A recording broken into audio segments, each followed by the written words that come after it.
800 కోట్ల విలువ గల ప్రభుత్వ భూమిని కాపాడాలని ఎంఆర్ఓ దగ్గరికి పోయిన బీఆర్ఎస్ నాయకులపై కేసు నమోదు చేసిన కాంగ్రెస్ ప్రభుత్వం.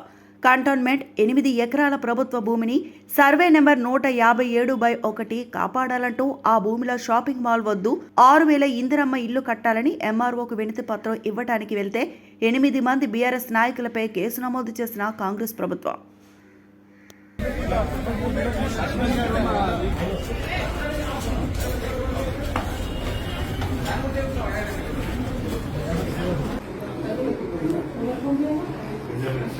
కాంగ్రెస్ పార్టీ ఎన్నికల్లో కంటోన్మెంట్లో ఓట్లు తెచ్చుకోవడానికి 6000 ఇంద్రమ్మ ఇల్లు నిర్మాణం చేస్తామని హామీ ఇచ్చింది.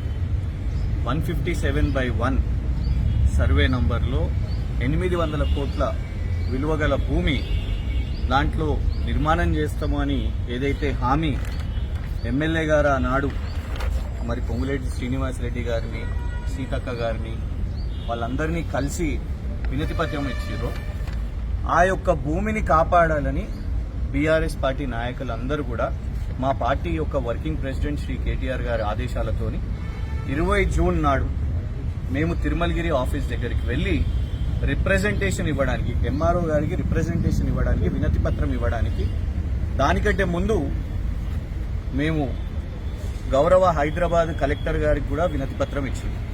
మేము ఇవ్వడం జరిగింది. ఆ తర్వాత పెద్దలు తలసాని శ్రీనివాస్ యాదవ్ గారు ఇచ్చారు.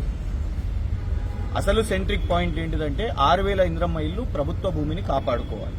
దానికోసం తిరుమలగిరి ఎంఆర్ఓ గారిని కూడా కలవడానికి మేము వెళ్తే ఆనాడు అధికారులు కూడా మేము కౌంటర్ దాఖలు చేస్తామని చెప్పారు. హైదరాబాద్ కలెక్టర్ గారు కూడా మేము దీని మీద చూసి కౌంటర్ దాఖలు చేస్తామని చెప్పారు.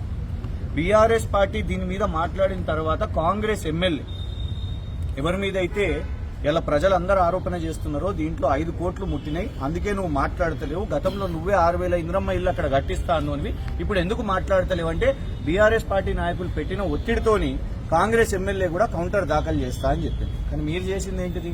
కౌంటర్ దాఖలు చేసిర్రా? కౌంటర్ దాఖలు చేసే బదులు ఇవాళ అక్కడికి వెళ్లిన సీనియర్ నాయకులు, మాజీ బోర్డు సభ్యులు, మార్కెట్ మాజీ చైర్మన్ గారు అందరి మీద కూడా ఇవాళ ఎఫ్ఐఆర్ దాఖలు చేశారు. అంటే దీంతో అర్థమైంది ఏంటిది? కాంగ్రెస్ ఎమ్మెల్యే దీంట్లో ముడుపులు తీసుకున్నాడు అని స్పష్టంగా అర్థమైంది. ఎందుకంటే ఇవాళ బీఆర్ఎస్ పోరాటం చేస్తుంది. ఎవరి కోసం పోరాటం చేస్తున్నది? 6000 ఇంద్రమ్మ ఇల్లు వస్తే. ఎందుకంటే ఇవాళ నీ ప్రభుత్వం రేపో మాపో 3 సంవత్సరాలు పూర్తవుతుంది ఈ ప్రభుత్వాన్ని, కాంగ్రెస్ ప్రభుత్వాన్ని. ఇంద్రమ్మ ఇల్లును కూడా ఇవాళ ఏం చేసిండు? రియల్ ఎస్టేట్ ప్రోగ్రామ్ చేసిండు. దాన్ని ఇలా 6 లక్షలకు ఒక ఇంద్రమ్మ ఇల్లు అని చెప్తున్నారు. అది కూడా 10,000 రూపాయలు మళ్ళీ అప్లికేషన్ కట్టాలి. గతంలో కేవలం 35 రూపాయలు కేసీఆర్ గారి ప్రభుత్వంలో మీ సేవలో కడితే ఉచితంగా సాయన్న గారి టైంలో కేసీఆర్ గారి నాయకత్వంలో ఆనాడు మడ్ఫోర్ట్ కానివ్వండి, మారేడుపల్లి కానివ్వండి, రసూల్పురాలో సిల్వర్ కాంపౌండ్ కానివ్వండి, నారాయణ జోపిడి కానివ్వండి, 4 డబుల్ బెడ్రూమ్లు కేవలం 35 రూపాయలకే ఆనాడు పేదలకు వచ్చినాయి. కానీ ఇవాళ ఏం చేస్తున్నారు మీరు?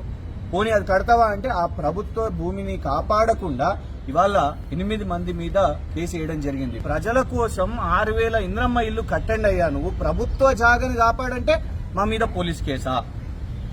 ఇవాళ అందుకే అందరం కలిసి ఇక్కడికి వచ్చి సరే మీరు వేసిర్రు, కేసు వేసిర్రు, మేమే వచ్చి నోటీస్ తీసుకుంటాం, దీన్ని ఖచ్చితంగా లీగల్ గా ఎదుర్కొంటాం. ఎందుకంటే దీంతోనే అర్థమైపోయింది కాంగ్రెస్ ఎమ్మెల్యే 5 కోట్లు తీసుకున్నాడు కాబట్టి ఇవాళ మేము దీని గురించి మాట్లాడొద్దని మా మీద పోలీస్ కేసు వేసిరు. కానీ దీనికి భయపడేది లేదు. ఖచ్చితంగా ఆ జాగా వీళ్ళ ప్రభుత్వం ఇంకొక తిప్పి కొడితే 1.5-2 సంవత్సరాలు మాత్రమే.